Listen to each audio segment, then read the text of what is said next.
Hi everyone! In this video, we'll try to find the answer to the question, what is waterfall model? Let's begin. This is the question they like to ask in an interview, because the software development model waterfall is one of the easiest to visualize and explain. In fact, people oversimplify it. Let's get familiar with it. And we begin with an explanation given by ISTQB and Wikipedia. We'll provide a link to the website and the materials for the lecture. You can pause the video and read the formal definitions. Both definitions are full of terms, so they are difficult to remember. Let's break them down into separate small phrases. The waterfall model consists of development phases. There are several variants of the model, and each has different phases like requirements phase, analysis, design, coding, testing, deployment, maintenance, and operations. Development moves from one phase to the next in sequential order.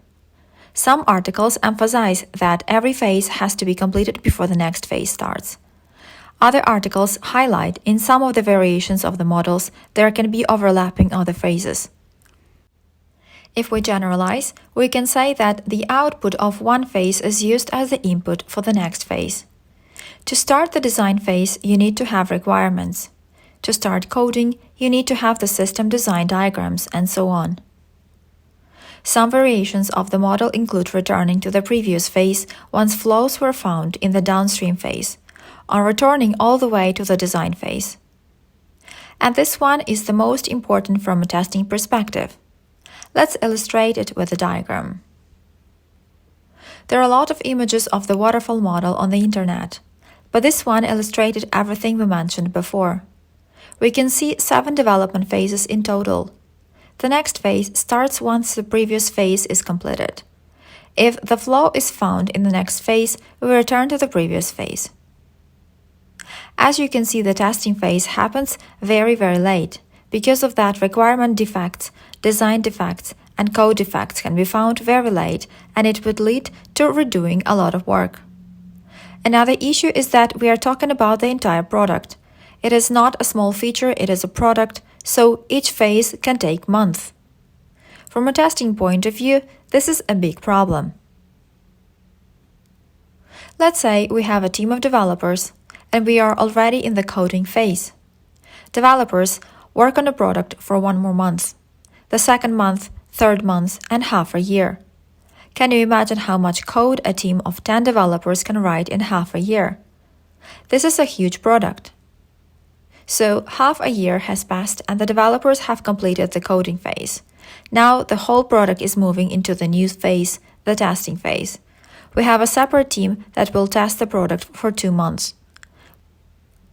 But the result of the testing phase is different from the result of the coding phase.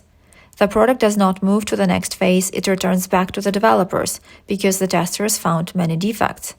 Some of these defects may relate to requirements and design. Therefore, the product can go all the way back to the first phase, the requirements phase. As a result, the requirements were revised and the developers have to fix the bugs, and develop 2 new features and rework existing ones.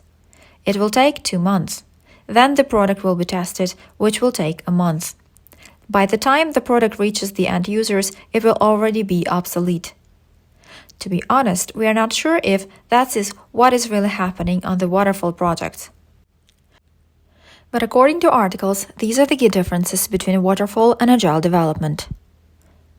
It is illogical to conclude by telling about the pros and cons of the waterfall model. Most of them are not related to the testing directly. From the point of view of testing, the waterfall model has a big advantage: availability of comprehensive documentation. This facilitates the verification process.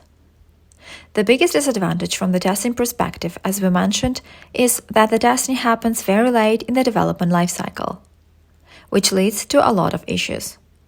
The response to the disadvantages of the waterfall model was the creation of new software development models, and we will talk about them in other videos. And that is our answer to the question, what is the waterfall model?